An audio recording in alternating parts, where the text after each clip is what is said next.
This is David Moffat from the Moffcast, my attempt at podcasting, and I've got a great guest today, a guy I've known for a long time. He's David Hodges. He's currently located in Denver, where the weather's warming up a little bit, I understand. And in the past, he's been a USA Eagle. He has been with the Llanelli Scarlets for 7 years, a board member of USA Rugby, the USA team's general manager, and now he's with the Austin Gilgronis? Welcome. That's correct. Yep. It is? Yeah. Yeah. I'm very interested in what's happening in US Rugby. And you know that I've had a long interest in what's happening in the United States. And I suppose my interest has been piqued a little bit by what's happening with Major League Rugby, and also the fact that USA did not qualify for next year's Rugby World Cup. So let's deal with that last one first. What do you put that down to? Well, it's yet, right? So they still have another shot. Oh, they do? Okay, yeah, sorry. So they didn't, like, the last time we went through, we qualified as America's one, which we'd never done, beating Canada on aggregate. So that was a pretty good feat in that, because we've always either been second or lower. So that was a really good one for us. But this time, we came up against Uruguay and lost in terms of the aggregate. Beat them at home, but lost away. But on the aggregate score, we lost. So and then the second shot is to go down to Chile and play here and away at Chile. So if they win on aggregate, they'll be through. Oh, good. Okay, so have they played one of the Chilean games yet or not? No, that's this summer. Okay, all right. Well, I must apologize to the USA Rugby fraternity, because I read somewhere where you guys hadn't yet qualified. So so that clears that up, which is really good. But nonetheless, it would have been a bit of a surprise that they would have to go through the repechage to get there. Yeah, a bit of a surprise to drop one to Uruguay. Having said that, a number of years ago, when there was a certain captain that you're talking to, we had the similar challenge. So, it's not a proud moment, because you generally think that with the might of the U.S. in terms of athletics, that we should be doing better. But I think, on the other hand, Uruguay is punching above their weight as well, to give them some credit. So in order to actually improve the standard of United States rugby as a whole, I think a lot of people are putting their faith in Major League Rugby. And I know, and your involvement is there, so we'll talk about that in a minute. Do you think that Major League Rugby can have a positive effect on the national team? I think the short answer is yes, but overall the answer is the benefit of having Major League Rugby teams is that they need fans, and they understand that in order to have fans, they need kids playing the game. So by and large, all of the Major League Rugby teams, and we have one in Canada, in Toronto, but all of the 12 teams in the US, they are all starting youth programs because they're trying to develop fans for their program, and also develop homegrown players for their team. So it's not like a direct link that they're trying to help USA Rugby just for the benefit of it, but on the balance that they're trying to grow the community rugby game in their area, I think it definitely will because of that. Yeah, and of course, there's a great debate around the world about the fact that professional rugby has left community game behind, and there's not been enough done in that area, and the same goes for here in New Zealand. you'd be interested to know that it's anticipated that within 2 years, if it's not happened already, that basketball will be a bigger participation sport in New Zealand than rugby. And I don't think anybody would have thought that would be the case. And there's a lot of reasons for that. But I think one of them is that the community game everywhere in the world has been left behind by professional rugby. It's interesting because it almost benefits us to not have a mature rugby market in that regard, because like you talked about, like we don't have a built-in base of fans, so we have to go create it. Yep. And one of the ways is to get kids interested in the game so that their parents then come and buy tickets to matches, and that they end up going through the pipeline and playing high school and college rugby, and then matriculating on to the MLR. So it develops athletes. All the teams know they need to develop fans to make their business work, and they need to develop athletes that are homegrown, because it's much cheaper to have a player that's homegrown. And we have, I mean, our salary caps are minuscule compared to the rest of the world. I mean, in terms of monetary amounts, I mean, most of the teams are fully professional in terms of the time. In terms of monetary amounts, it's somewhat semi-professional. Yeah. So, like, so that's really important. If you can have a homegrown player and you don't have to spend money on visas, and especially now with unknowns in terms of when those visas can happen, you can lose out on spending a bunch of money and the player doesn't even come because of COVID restrictions and immigration issues. So soccer in America, they've been trying to get a foothold in America some 40 odd years, and the soccer moms, they embraced it pretty quickly because that they felt was a safer game for their kids to play. But it's also a very simple game to watch and understand. To what extent is the fact that rugby is quite a complicated sport? I'm not saying, and that's, you know, and you do have a complicated sport of your own over in America, and it's called American football, but it's a completely different kettle of fish. I mean, to what extent does rugby's complications sort of get in the way of it growing?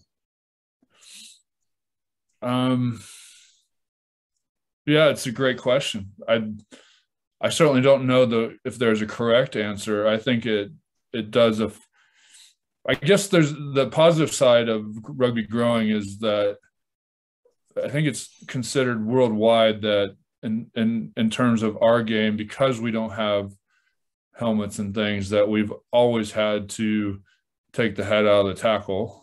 And so it's standardly recognized that the way we teach the game doesn't necessarily always play out, but the way we teach the game in terms of the contact area around tackling in particular, the ruck and things are a different kettle of fish, but in terms of the tackle, that we teach it in a safer manner than football has in the past.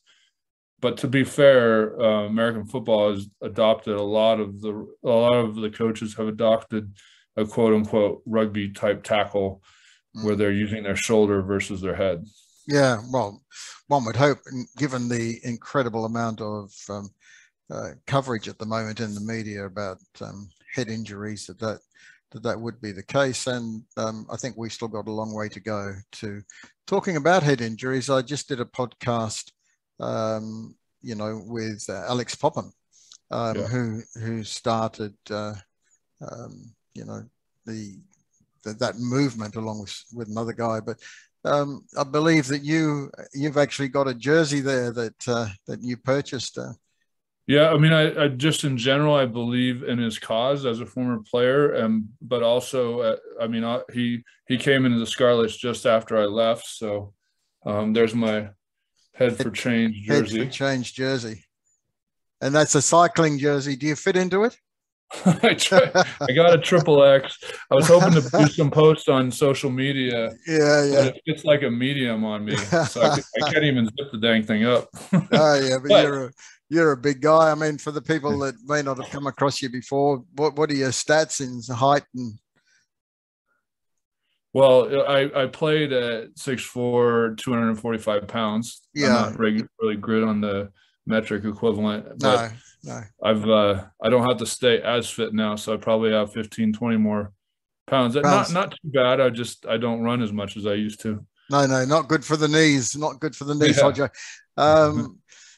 So getting back to the Gilgronis, which is what you're part of, you know, and how are they traveling this year? I mean, are you finding that the standard is lifted? You know, how's it doing?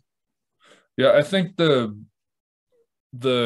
league overall has improved, and we're in year 5. So I think most people will watch the game and find that it's a pretty enjoyable standard of rugby to watch.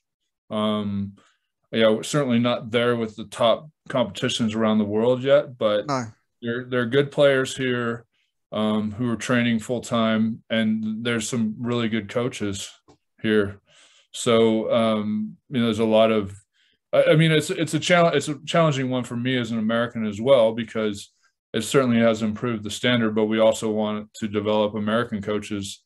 So, Yeah, you know, for us, we have Sam Harris and Mark Gerard and Jamie McIntosh as our coaches, and you know we have those 2 Australians in Mark Gerard and Sam Harris, and Mark played for Australia.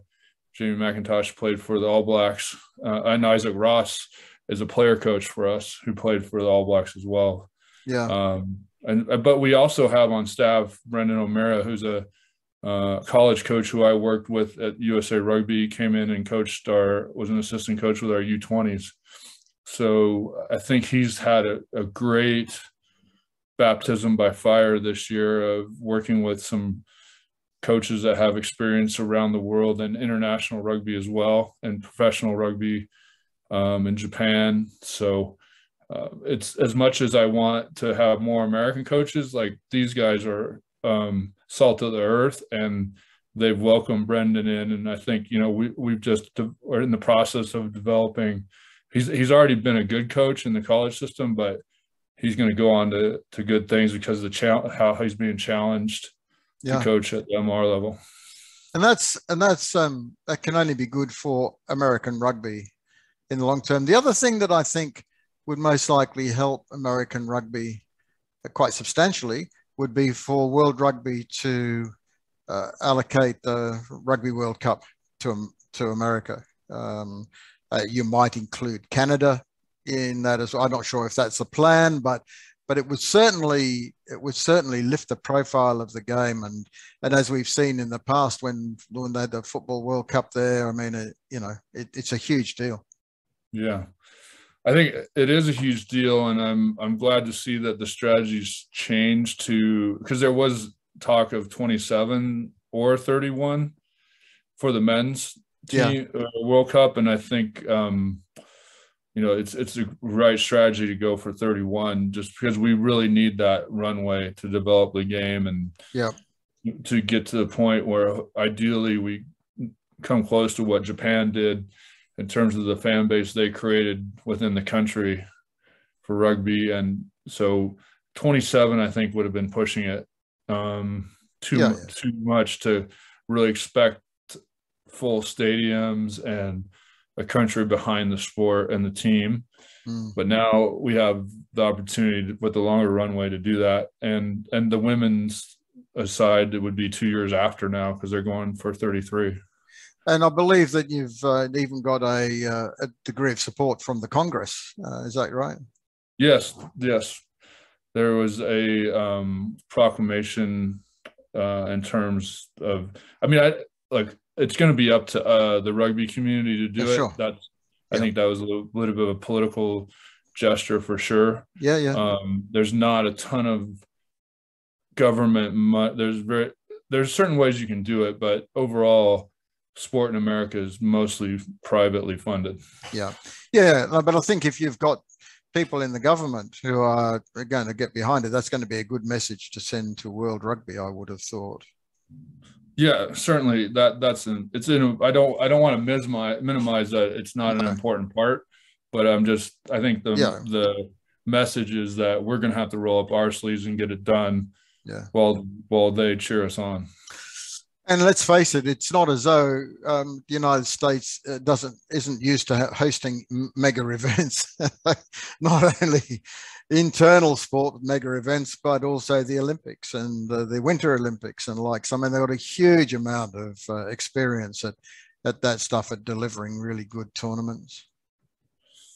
Yes, that's I guess the positive side of that is there won't be challenges with infrastructure from people coming to the U.S. and all the hospitality that they need within a city, and in stadiums that can really cater to all the fans and all the partners and Sure. sponsors and broadcasters, and that stuff will all be pretty turnkey when they come.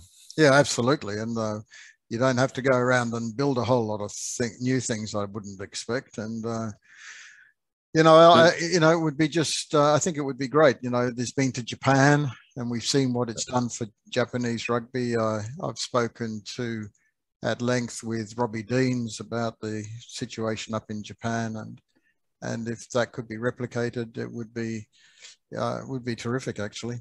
And I mean, understand that Japan hasn't got something like American football on their doorstep, but they are very big on soccer up there in Japan. So, they do have their competition. But one of the great things about rugby, and this just as well as I do, is that it is an authentic international sport, which gives people that play it or be involved with it an opportunity to go anywhere in the world and find your local rugby club, go into the bar, and you're amongst mates immediately. And there aren't very many sports that you can do that with. Yeah, for sure. And it certainly took me a little bit in a different regard. I've been around the world playing the game and coaching the game and being an administrator for the game. So, but certainly if you want to roll up into a club in most parts of the world, you can probably find a rugby club, and they're generally pretty welcoming, and most people will let you sleep on their couch for the undetermined period of time while you're visiting the country and playing a little rugby. And so I certainly experienced that when I graduated from college and went down to Hamilton and New Zealand there, and had to return because of a family death. But I was there for a couple of weeks, and my college coach's cousins opened their doors to me, and I was going to stay there and they opened a room, and I was going to stay there for the whole season. So that's kind of what rugby is. Yeah, it is. And long may that continue, even though the game has got its issues at the moment, but then every sport does have issues, and it's a matter of working their way through it. So if I was to ask you about your prognosis for American rugby, what would you say? I mean, I guess I'm the eternal optimist and always hopeful, but that's not always the best strategy to have hope. But I do believe that there's a number of factors coming together that will help the game improve in the country, and certainly it's going to take some time because it doesn't happen overnight. But with the 5th year of MLR and all of the MLR franchises venturing into their community and developing youth programs right the way through, it will start to create high school teams, which is an important part of our American sports landscape, to have varsity high school sports. Yeah. Right now, there's a bit of a mix of single school high schools and clubs. There's some sports in the U.S. like basketball and baseball and even soccer that exist in that club system, but there's still, with baseball, basketball, and American football, like those sports are very strong. I mean, there's others like wrestling and things like that. But those three are very strong in terms of the varsity model and the Americana of our sporting landscape. So it's important that development that the MLR teams will doing, because the national governing body doesn't have the bandwidth or the resources to get after that at the moment. So no. That's important, and that'll create a strong college game. And the college and university sports in the U.S., obviously, it's a billion-dollar business through the NCAA. Whether you believe that's a good, way to do it or not, like, it's real business. Yeah. So that's an important part of the development, and then also that takes us into players available that are better for MLR teams and domestically based. So right now we have 10 players per MLR squad 10 players in the 23 that can be overseas. Right. Canadians don't count as overseas. So Americans and Canadians can go back and forth in terms of the Toronto franchise or us. It doesn't count against you, but obviously as an American, I'd like to see that slowly come down, but at the moment, with the amount of teams we have to keep the quality up, it's probably the right number. Yeah. Okay. So I've actually been talking with NCR, Jeremy Treese, National Collegiate Rugby, and they're doing some really good stuff. They're a growing organization. They got some of the Ivy League colleges now, I think, that are part of it. And I'm going to be doing a podcast with him very shortly, so it'll be very interesting to get his view on how they, mesh into the overall scheme of things when it comes to, developing rugby in America. David, it's been an absolutely, I do call you Hodjo these days. Everybody needs an Australian nickname. It's been an absolute pleasure catching up with you. We don't do that as often as we should these days. But thank you very much for joining me on the Moffcast. And if anybody is watching this and you'd like to subscribe to the Moffcast channel on YouTube, please do so. More that I can get the message out that I'm trying to, and it's absolutely one of my main aims is to try and talk to as many people about American rugby, Japanese rugby, and not so much the Main Street rugby unions. It's where the game has got a chance to grow.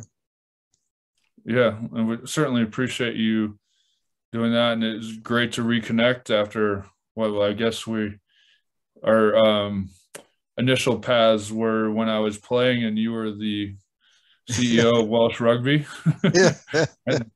in the early 2000s, and then when you came over and helped advise Dan Lyle and myself when we were trying to help out USA Rugby around 2005, I guess. Yes, it was. I remember that vividly. Good luck, mate, for the rest of the season, and we'll catch up again soon. All right. Thanks, Moff.